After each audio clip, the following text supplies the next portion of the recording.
Senator Elizabeth Warren is saying the Fed had no choice but to cut rates to protect American jobs. And the senator joins us this morning. She's the lead Democrat on the Banking Committee. And Senator, welcome. It's good to have you on. I bet you're probably glad about 25, but I know you've argued for even bigger cuts. Yeah, look, I've been arguing for a couple of years for interest rate cuts. But there's a difference between interest rate cuts that come because the economy is strong, because the job market looks good, and because inflation is headed in the right direction, that is down, and where we are right now. And that is that the job market is weak enough that the Fed felt like it had to go forward, even though the indications on inflation are headed in the wrong direction. I'm reminded that the head of the Fed, Jerome Powell, said last month that the Fed would have cut interest rates back in February, except for the concern over the chaos that Donald Trump was causing to the economy because of tariffs. And so that means we've had, for 7 months now, families paying more on credit cards and car loans and payday loans. And I'm just concerned right now about the economy overall. And I recognize that rate cuts by themselves are not going to fix the problems that Donald Trump is causing.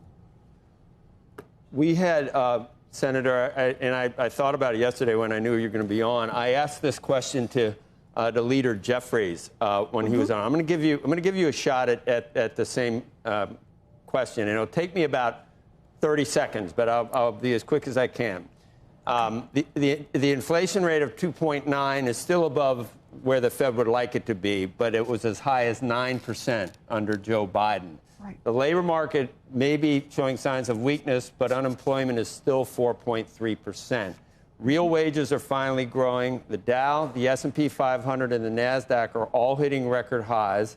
We've had major trade deals signed and hundreds of billions of dollars of foreign investment coming into the country, while the southern border is now secure and Iran's nuclear ambitions have been sidetracked likely for years. Right. Where is the calamity?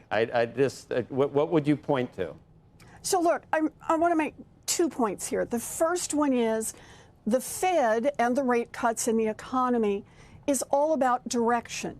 And yes, coming out of the pandemic, when Donald Trump was near the end of his first term, we had very high inflation, we had very high unemployment, and that was a problem. But it was down, down, down, down, down on the trend lines. Now, those trend lines have reversed again, and we are seeing more weakening in the job numbers, and we are seeing prices tick back up. Plus, Donald Trump is claiming to have collected billions and billions and billions of dollars in tariff money, and that's going to keep pushing prices up. So the concern is the directionality. The point is the Fed is always trying to look at where the economy is going and trying to direct it. But there's a second point here, too.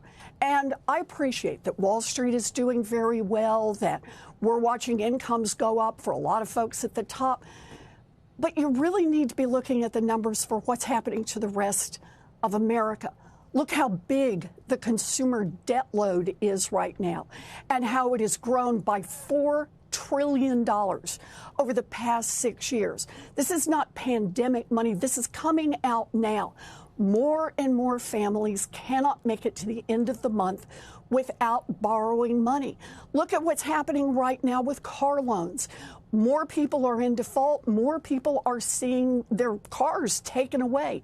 And for a lot of people, that means they can't go ahead and go to work. Look at what's happening to consumer sentiment. People who do the work every day, not the folks who show up to hobnob with the King of England, but the people on the ground here in America who keep this country running. They are telling us that they are not seeing an economy that works. And we need to pay attention to that. We need to have economic policies that are not just made for a handful of people who can afford to pay $1 million for a dinner with Donald Trump or fly over to England and hobnob with the royals. We need an economy that's working for small businesses, working for medium-sized businesses, working for people who do the work of keeping this economy going. And that's where the problem is. The age-old problem, and I agree with you. It's a cover of the Wall Street Journal today. There really are two economies, but at the same time that we think about what we should spend money on, additional money on, you just mentioned how we're at 37 or 38 trillion, and I think we're at 24% of GDP on spending and 18% on revenues, and that's unsustainable. But when we talk about when you want to raise taxes, and maybe there's something to that, maybe a stepped-up basis or something, because we can't get at the billionaires' taxes. But would we try to lower are there other things we can do? We throw so much money at so many problems, and we don't seem to get a lot of return for it. What should we do? Well, I don't know what you mean by we don't get a lot of return. Look, I think billionaires, yes, ought to be paying more in taxes.